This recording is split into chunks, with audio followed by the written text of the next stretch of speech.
ਸਤਿ ਸ਼੍ਰੀ ਅਕਾਲ। ਤੁਸੀਂ ਜੁੜੇ ਹੋਏ ਹੋ ਪੰਜਾਬੀ ਰੇਡੀਓ USA ਦੇ ਨਾਲ ਤੇ ਮੈਂ ਹਾਂ ਪ੍ਰਵੀਨ ਸ਼ਰਮਾ ਲੈ ਕੇ ਹਾਜ਼ਰ ਹਾਂ ਪ੍ਰੋਗਰਾਮ ਸਪੈਸ਼ਲ ਰਿਪੋਰਟ। ਅੱਜ ਦੀ ਇਸ ਰਿਪੋਰਟ ਦੇ ਵਿੱਚ ਗੱਲਬਾਤ ਕਰਾਂਗੇ ਆਮ ਆਦਮੀ ਪਾਰਟੀ ਦੇ ਉਹਨਾਂ ਵਿਧਾਇਕਾਂ ਦੇ ਬਾਰੇ ਜਿਨ੍ਹਾਂ ਨੂੰ ਲੋਕ ਰੋਹ ਦਾ ਸਾਹਮਣਾ ਕਰਨਾ ਪੈ ਰਿਹਾ ਜਾਂ ਲੋਕਾਂ ਦੇ ਸਵਾਲਾਂ ਦਾ ਸਾਹਮਣਾ ਕਰਨਾ ਪੈ ਰਿਹਾ। ਇਸੇ ਦੇ ਚੱਲਦਿਆਂ ਤਰਨਤਾਰਨ ਦੇ ਵਿੱਚ ਆਮ ਆਦਮੀ ਪਾਰਟੀ ਦੇ ਵਿਧਾਇਕ ਡਾਕਟਰ ਕਸ਼ਮੀਰ ਸਿੰਘ ਸੋਹਲ ਗੱਡੀ ਛੱਡ ਕੇ ਭੱਜ ਗਏ। ਲਾਭ ਸਿੰਘ ਗੁੱਗੂ ਕਿ ਜਦੋਂ ਲੋਕਾਂ ਨੂੰ ਨਸ਼ੇ ਜਾਗਰੂਕਤਾ ਦੇ ਬਾਰੇ ਦੱਸ ਰਹੇ ਸਨ ਤਾਂ ਉੱਥੇ ਹੀ ਇਕੱਠ ਦੇ ਵਿੱਚੋਂ ਲਾਭ ਸਿੰਘ ਗੁੱਗੂਕੇ ਨੂੰ ਇੱਕ ਵਿਅਕਤੀ ਵੱਲੋਂ ਨਸ਼ੇ ਦੇ ਮਾਮਲੇ ਤੇ ਤਿੱਖੇ ਸਵਾਲਾਂ ਦਾ ਸਾਹਮਣਾ ਕਰਨਾ ਪਿਆ। ਪਹਿਲਾਂ ਲੱਗਿਆ ਕਿ ਵਿਧਾਇਕ ਸ਼ਾਇਦ ਆਪਾਂ ਗਵਾ ਜਾਣਗੇ, ਪਰ ਵੀਡੀਓ ਦੇ ਵਿੱਚ ਸਭ ਤੋਂ ਬਾਅਦ ਦੇ ਵਿੱਚ ਗੱਲ ਪਤਾ ਲੱਗੀ ਕਿ ਜਦੋਂ ਸਭ ਤੋਂ ਪਹਿਲ ਵਿਧਾਇਕ ਸਾਹਿਬ ਥੋੜ੍ਹਾ ਜਿਹਾ ਤੈਸ਼ ਦੇ ਵਿੱਚ ਆਏ, ਪਰ ਬਾਅਦ ਦੇ ਵਿੱਚ ਉਹਨਾਂ ਨੇ ਮਾਮਲਾ ਨਜਿੱਠ ਲਿਆ। ਬਾਅਦ ਦੇ ਵਿੱਚ ਇਸ ਬੰਦੇ ਦੀ ਤਸੱਲੀ ਕਰਵਾਈ ਗਈ। ਜਿਸ ਥਾਂ 'ਤੇ ਨੇ ਆਖਿਆ ਸੀ SSP ਦਫ਼ਤਰ ਦੇ ਨਾਲ ਕੰਧ ਦੇ ਨਾਲ ਚਿੱਟਾ ਵਿਕਦਾ, ਤਾਂ ਉੱਥੇ ਜਾ ਕੇ ਵੀ ਪੁਲਿਸ ਪਾਰਟੀ ਦੇ ਨਾਲ ਹੀ ਗਿਆ।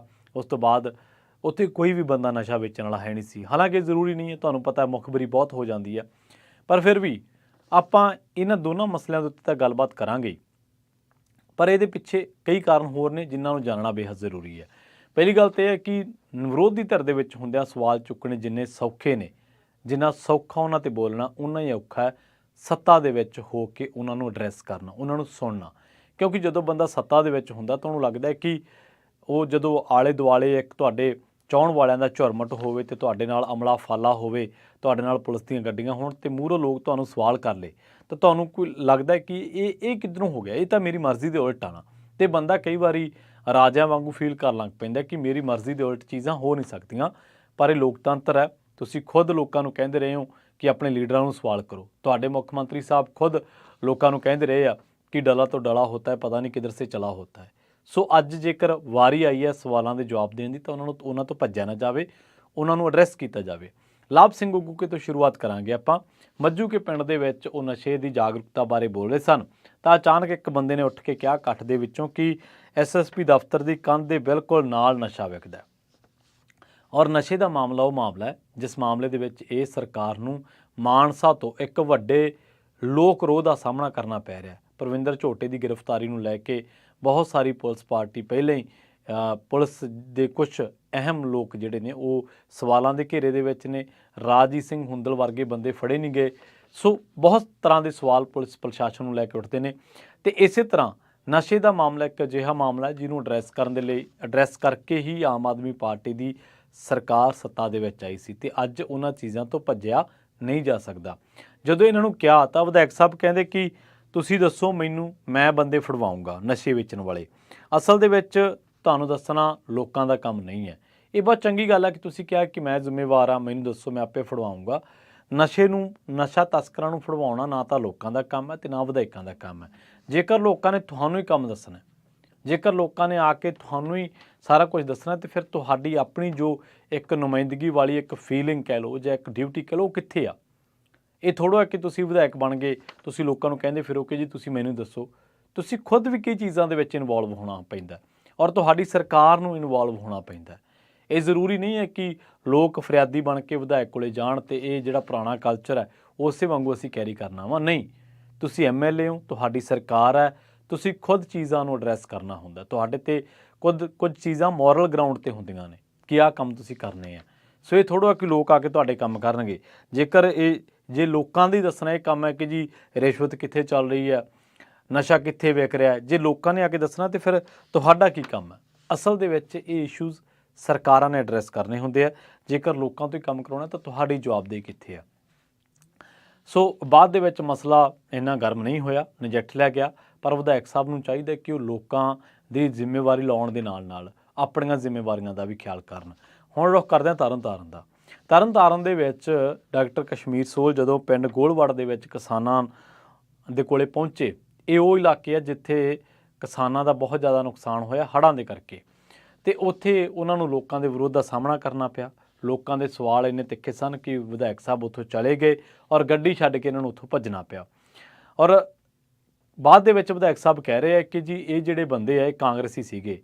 ਜਦੋਂ ਤੁਸੀਂ ਉਹਨਾਂ ਲੋਕਾਂ ਨੂੰ ਮਿਲੇ ਨਹੀਂ, ਜਦੋਂ ਤੁਸੀਂ ਉਹਨਾਂ ਦੇ ਸਵਾਲਾਂ ਨੂੰ ਐਡਰੈਸ ਹੀ ਨਹੀਂ ਕੀਤਾ, ਜਦੋਂ ਤੁਸੀਂ ਉਹਨਾਂ ਦੇ ਨਾਲ ਗੱਲਬਾਤ ਹੀ ਨਹੀਂ ਕੀਤੀ, ਤਾਂ ਤੁਹਾਨੂੰ ਕਿਵੇਂ ਪਤਾ ਲੱਗਿਆ ਕਿ ਉਹ ਅਕਾਲੀ ਨੇ ਜਾਂ ਕਾਂਗਰਸੀ ਨੇ? ਕੀ ਅਕਾਲੀਆਂ ਅਤੇ ਕਾਂਗਰਸੀਆਂ ਦਾ ਹੜ੍ਹਾਂ ਨੇ ਨੁਕਸਾਨ ਕੀਤਾ ਵਾ? ਹੜ੍ਹਾਂ ਨੇ ਤਾਂ ਸਮੁੱਚਤਾ ਦੇ ਵਿੱਚ ਨੁਕਸਾਨ ਕੀਤਾ ਨਾ। ਹੜ੍ਹ ਦੇ ਪਾਣੀ ਨੇ ਇਹ ਤਾਂ ਨਹੀਂ ਵੇਖਿਆ ਕਿ ਆਹ ਕਾਂਗਰਸੀ ਦਾ ਖੇਤ ਆ ਅਤੇ ਮੈਂ ਇਹਦੇ ਵਿੱਚ ਵੜ ਜਾਣਾ, ਦੂਜਾ ਆਮ ਆਦਮੀ ਪਾਰਟੀ ਵਾਲੇ ਦੇ ਛੱਡ ਦਿੰਦਾ। ਸੋ ਇਹ ਇੱਕ ਬੜੀ ਹੇਠਲੇ ਪੱਧਰ ਦੀ ਸਿਆਸਤ ਹੈ ਕਿ ਜਦੋਂ ਤੁਹਾਡਾ ਵਿਰੋਧ ਹੋਵੇ, ਔਰ ਇਹ ਸਿਆਸਤ ਹੀ ਨਹੀਂ ਕਰ ਰਹੇ, ਇਹ ਸਿਆਸਤ ਅਕਾਲੀ ਵੀ ਕਰਦੇ ਰਹੇ ਆ, ਕਾਂਗਰਸੀ ਵੀ ਕਰਦੇ ਰਹੇ ਆ, ਔਰ ਭਾਜਪਾਈ ਵੀ ਕਰਦੇ ਰਹੇ ਆ ਕਿ ਜਦੋਂ ਕਿਤੇ ਚਾਰ ਜਣਿਆਂ ਨੇ ਸਵਾਲ ਪੁੱਛ ਲਏ ਆ ਤੇ ਉਸ ਤੋਂ ਬਾਅਦ ਫਿਰ ਉਹਨਾਂ ਸਵਾਲਾਂ ਨੂੰ ਜਵਾਬ ਦੇਣ ਦੀ ਬਜਾਏ, ਉਹਨਾਂ ਸਵਾਲਾਂ ਦੇ ਹੱਲ ਲੱਭਣ ਦੀ ਬਜਾਏ ਉੱਥੋਂ ਜਾਂਦਾ ਭੱਜ ਲਓ ਤੇ ਜਾਂ ਕਹਿ ਦਿਓ ਕਿ ਉਹ ਕਾਂਗਰਸੀ ਜਾਂ ਅਕਾਲੀ ਹੈ। ਕਿ ਹੜ੍ਹਾਂ ਨੇ ਸਿਰਫ ਅਕਾਲੀਆਂ ਕਾਂਗਰਸੀਆਂ ਦਾ ਨੁਕਸਾਨ ਕੀਤਾ ਵਾ? ਸੋ ਸੋਲ ਸਾਹਿਬ, ਤੁਸੀਂ ਇਸ ਤਰ੍ਹਾਂ ਭੱਜ ਨਹੀਂ ਸਕਦੇ। ਬਾਅਦ ਦੇ ਵਿੱਚ ਜਦੋਂ ਗੋਲਵਾੜ ਦੇ ਵਿੱਚ ਉਹਨਾਂ ਨੇ ਕਿਸਾਨ ਮਜ਼ਦੂਰ ਸੰਘਰਸ਼ ਕਮੇਟੀ ਦੇ ਆਗੂ ਸੀਗੇ ਮਨਜਿੰਦਰ ਸਿੰਘ ਗੋਲਵਾੜ, ਉਹਨਾਂ ਨੇ ਕਿਹਾ ਕਿ ਕਿਸਾਨਾਂ ਨੇ ਕਈਆਂ ਨੇ ਘੇਰ ਕੇ ਸਵਾਲ ਕੀਤੇ ਸੀਗੇ। ਸੋ ਇਹ ਲੋਕਾਂ ਦਾ ਇੱਕ ਹੱਕ ਹਕੂਕ ਆ ਤੁਹਾਡੇ ਤੇ, ਤੁਸੀਂ ਚੁਣੇ ਹੋਏ ਨੁਮਾਇੰਦੇ ਹੋ, ਤੁਹਾਡੀ ਪਾਰਟੀ ਦੀ ਸਰਕਾਰ ਹੈ, ਤੁਹਾਨੂੰ ਲੋਕਾਂ ਦੇ ਵਿੱਚ ਜਾਣਾ ਪੈਣਾ ਹੈ ਤੇ ਲੋਕਾਂ ਦੀਆਂ ਸਮੱਸਿਆਵਾਂ ਨੂੰ ਸੁਣਨਾ ਪੈਣਾ ਵਾ। ਇਸੇ ਤਰ੍ਹਾਂ ਤੁਹਾਨੂੰ ਯਾਦ ਹੋਣਾ ਵਾ ਕੁਲਦੀਪ ਸਿੰਘ ਧਾਲੀਵਾਲ ਜਿਹੜੇ ਕਿ ਮੰਤਰੀ ਨੇ, ਉਹਨਾਂ ਦਾ ਵੀ ਪਿਛਲੇ ਦਿਨੀ ਇੱਕ ਥਾਂ ਤੇ ਵਿਰੋਧ ਹੋਇਆ ਸੀਗਾ, ਪਰ ਉਹਨਾਂ ਦੇ ਵਿੱਚ ਦੋਵੇਂ ਧੜੇ ਆਮ ਆਦਮੀ ਪਾਰਟੀ ਦੀ ਸੀਗੇ। ਇੱਕ ਧੜੇ ਦਾ ਇਤਰਾਜ਼ ਸੀਗਾ ਕਿ ਮੰਤਰੀ ਸਾਹਿਬ ਨੂੰ ਦੂਜੇ ਧੜੇ ਦੇ ਸਮਾਗਮ ਦੇ ਵਿੱਚ ਨਹੀਂ ਜਾਣਾ ਚਾਹੀਦਾ। ਸੋ ਉੱਥੇ ਵੀ ਫਿਰ ਮੰਤਰੀ ਸਾਹਿਬ ਨੇ ਉੱਥੋਂ ਖਿਸਕਣ ਦੇ ਵਿੱਚ ਹੀ ਆਪਣੀ ਭਲਾਈ ਸਮਝੀ। ਜੇਕਰ ਸੱਤਾ ਦੇ 1.5 ਸਾਲ ਬਾਅਦ ਵੀ ਤੁਹਾਨੂੰ ਲੋਕ ਇਕੱਠਾਂ ਨੂੰ ਐਡਰੈਸ ਕਰਨ ਤੋਂ ਰੋਕ ਰਹੇ ਨੇ, ਜੇਕਰ ਸੱਤਾ ਦੇ 1.5 ਸਾਲ ਬਾਅਦ ਵੀ ਤੁਹਾਨੂੰ ਲੋਕਾਂ ਦੇ ਸਵਾਲਾਂ ਦੇ ਜਵਾਬ ਦੇਣੇ ਔਖੇ ਹੋ ਰਹੇ ਨੇ, ਤਾਂ ਇਹ ਤਾਂ ਟਨਿਓਰ ਤਾਂ 5 ਸਾਲਾਂ ਦਾ ਵਾ। 5 ਸਾਲਾਂ 'ਚ ਤੁਸੀਂ ਕਿਵੇਂ ਲੋਕਾਂ ਦੇ ਮੁੱਦੇ ਚੁੱਕੋਗੇ? ਔਰ ਇਸ ਸਥਿਤੀ ਨੂੰ ਦੇਖਦਿਆਂ ਮੈਨੂੰ ਠੀਕ 2015-16 ਦਾ ਉਹ ਐਰਾ ਯਾਦ ਆ ਜਾਂਦਾ ਹੈ, ਜਦੋਂ ਬਾਦਲ ਪਰਿਵਾਰ ਦਾ ਘਰੋਂ ਬਾਹਰ ਨਿਕਲਣਾ ਔਖਾ ਹੋ ਗਿਆ ਸੀ, ਕਿਉਂਕਿ ਪੰਜਾਬ ਦੇ ਵਿੱਚ ਬਹਿਬਲ ਕਲਾਂ ਗੋਲੀकांड ਵਾਪਰਨ ਤੋਂ ਬਾਅਦ ਅਕਾਲੀ ਦਲ ਨੂੰ ਇੱਕ ਬਹੁਤ ਵੱਡੇ ਰੋਹ ਦਾ ਸਾਹਮਣਾ ਕਰਨਾ ਪਿਆ। ਅਕਾਲੀ ਦਲ ਦੇ ਕਿਸੇ ਵੀ ਲੀਡਰ ਦੇ ਵਿੱਚ ਇੰਨੀ ਹਿੰਮਤ ਨਹੀਂ ਸੀ ਬਚੀ ਕਿ ਉਹ ਲੋਕਾਂ ਦੇ ਇਕੱਠ ਦੇ ਵਿੱਚ ਆ ਸਕੇ। ਕਿਤੇ ਤੁਸੀਂ ਉਸ ਮਾਹੌਲ ਦੇ ਵਿੱਚ ਦਾਖਲ ਤਾਂ ਨਹੀਂ ਹੋਣ ਜਾ ਰਹੇ ਕਿ ਕੱਲ੍ਹ ਨੂੰ ਤੁਹਾਨੂੰ ਲੋਕਾਂ ਦੇ ਇਕੱਠਾਂ ਤੋਂ ਡਰ ਲੱਗਣ ਲੱਗ ਪਵੇ, ਕਿਉਂਕਿ ਬਹੁਤ ਸਾਰੀਆਂ ਗੱਲਾਂ ਤੋਂ ਤਾਂ ਤੁਸੀਂ ਪਲਟ ਗਏ ਹੋ।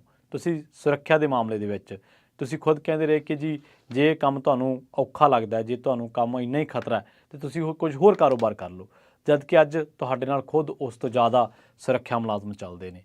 ਤਾਂ ਕੀ ਤੁਸੀਂ ਉਸ ਪਾਸੇ ਤਾਂ ਨਹੀਂ ਦਾਖਲ ਹੋਣ ਜਾ ਰਹੇ? ਜੇਕਰ ਉਸ ਪਾਸੇ ਦਾਖਲ ਹੋਣ ਜਾ ਰਹੇ ਹੋ ਤਾਂ ਇਹ ਤੁਹਾਡੇ ਲਈ ਚਿੰਤਨ ਦਾ ਵੇਲਾ ਵਾ, ਇਹ ਤੁਹਾਡੇ ਲਈ ਸਮਝਣ ਦਾ ਵੇਲਾ ਵਾ। ਔਰ ਦੂਜੀ ਗੱਲ ਇਹ ਹੈ ਕਿ ਲੋਕਾਂ ਦਾ ਸਵਾਲ ਪੁੱਛਣੇ, ਲੋਕਾਂ ਵੱਲੋਂ ਪ੍ਰੋਟੈਸਟ ਕਰਨਾ, ਧਰਨੇ ਲਾਉਣੇ, ਇਹ ਲੋਕਾਂ ਦਾ ਬੁਨਿਆਦੀ ਹੱਕ ਆ ਔਰ ਲੋਕ ਲਾਉਂਦੇ ਰਹਿਣਗੇ। ਤੁਹਾਡੀ ਸੱਤਾ ਦੇ ਆਉਣ ਤੋਂ ਪਹਿਲਾਂ ਵੀ ਲੋਕ ਲਾਉਂਦੇ ਰਹੇ ਧਰਨੇ, ਲੋਕ ਸਵਾਲ ਪੁੱਛਦੇ ਰਹੇ, ਸੰਘਰਸ਼ ਕਰਦੇ ਰਹੇ, ਹੁਣ ਵੀ ਕਰ ਰਹੇ ਨੇ। ਸੋ ਇਸ ਤਰ੍ਹਾਂ ਦੇ ਵਿੱਚ ਗੁੱਸਾ ਕਰਨ ਦੀ ਲੋੜ ਨਹੀਂ ਆ। ਜਿੱਥੇ ਤੁਹਾਡੇ ਚੁਣੇ ਹੋਏ ਨੁਮਾਇੰਦੇ ਤੈਸ਼ ਦੇ ਵਿੱਚ ਆਉਂਦੇ ਨੇ, ਉਹਨਾਂ ਨੂੰ ਆਪਾ ਗਵਾਉਣ ਦੀ ਥਾਂ ਤੇ ਆਪਾ ਸਾਂਭਣ ਦੀ ਲੋੜ ਹੈ। ਅਸੀਂ ਕਹਿੰਦੇ ਆ ਕਿ ਸਵਾਲ ਹੋਣੇ ਚਾਹੀਦੇ। ਅਸੀਂ ਜਦੋਂ ਤੁਸੀਂ ਖੁਦ ਕਿਹਾ ਕਿ ਲੀਡਰਾਂ ਨੂੰ ਸਵਾਲ ਕਰੋ, ਤਾਂ ਫਿਰ ਹੁਣ ਇਹਨਾਂ ਗੱਲਾਂ ਨੂੰ ਕਰਕੇ ਤੁਸੀਂ ਖੁਦ ਨਵੀਂ ਤਰ੍ਹਾਂ ਦੀ ਰਾਜਨੀਤੀ ਦਾ ਕਰਨ ਦਾ ਦਾਅਵਾ ਕਰਕੇ ਸੱਤਾ ਦੇ ਵਿੱਚ ਆਏ ਹੋ। ਤੁਸੀਂ ਖੁਦ ਕਹਿੰਦੇ ਰਹੇ ਕਿ ਲੋਕਾਂ ਨੂੰ ਲੀਡਰਾਂ ਨੂੰ ਸਵਾਲ ਕਰਨੇ ਚਾਹੀਦੇ ਆ, ਅਤੇ ਅੱਜ ਜਦੋਂ ਤੁਸੀਂ ਖੁਦ ਸੱਤਾ ਦੇ ਵਿੱਚ ਆਏ ਤਾਂ ਹੁਣ ਤੁਹਾਨੂੰ ਸਵਾਲ ਲੋਕਾਂ ਦੇ ਸੁਣੇ ਨਹੀਂ ਜਾਂਦੇ। ਇਸ ਤਰ੍ਹਾਂ ਪਹਿਲਾਂ ਵੀ ਕਈ ਤਰ੍ਹਾਂ ਦੀਆਂ ਵੀਡੀਓਜ਼ ਤੁਹਾਡੇ ਸਾਹਮਣੇ ਆਈਆਂ ਜਦੋਂ ਆਮ ਆਦਮੀ ਪਾਰਟੀ ਦੇ ਨੁਮਾਇੰਦਿਆਂ ਨੂੰ ਸਵਾਲ ਹੋਏ ਨੇ, ਪਰ ਸਵਾਲ ਹੋਣੇ ਚਾਹੀਦੇ ਨੇ। ਔਰ ਨਸ਼ਾ ਦੱਸਣਾ ਲੋਕਾਂ ਦਾ ਕੰਮ ਨਹੀਂ ਹੈ। ਹੜ੍ਹਾਂ ਤੋਂ ਬਾਅਦ ਰਾਹਤ ਕਾਰਜਾਂ ਦਾ ਸਰਕਾਰ ਤੋਂ ਵੇਰਵਾ ਮੰਗਣਾ, ਰਾਹਤ ਕਾਰਜਾਂ ਦੇ ਲਈ ਹੋਰ ਮਸ਼ੀਨਰੀ ਮੰਗਣੀ, ਪ੍ਰਸ਼ਾਸਨ ਤੋਂ ਸਹਿਯੋਗ ਮੰਗਣਾ, ਇਹ ਲੋਕਾਂ ਦਾ ਬੁਨਿਆਦੀ ਹੱਕ ਆ ਅਤੇ ਇਹ ਤੁਹਾਨੂੰ ਹੱਕ ਦੇਣਾ ਪਊਗਾ। ਜਲਦ ਮਿਲਾਂਗੇ ਇੱਕ ਹੋਰ ਨਵੀਂ ਰਿਪੋਰਟ ਦੇ ਵਿੱਚ। ਬਹੁਤ ਬਹੁਤ ਧੰਨਵਾਦ। ਸਤਿ ਸ਼੍ਰੀ ਅਕਾਲ।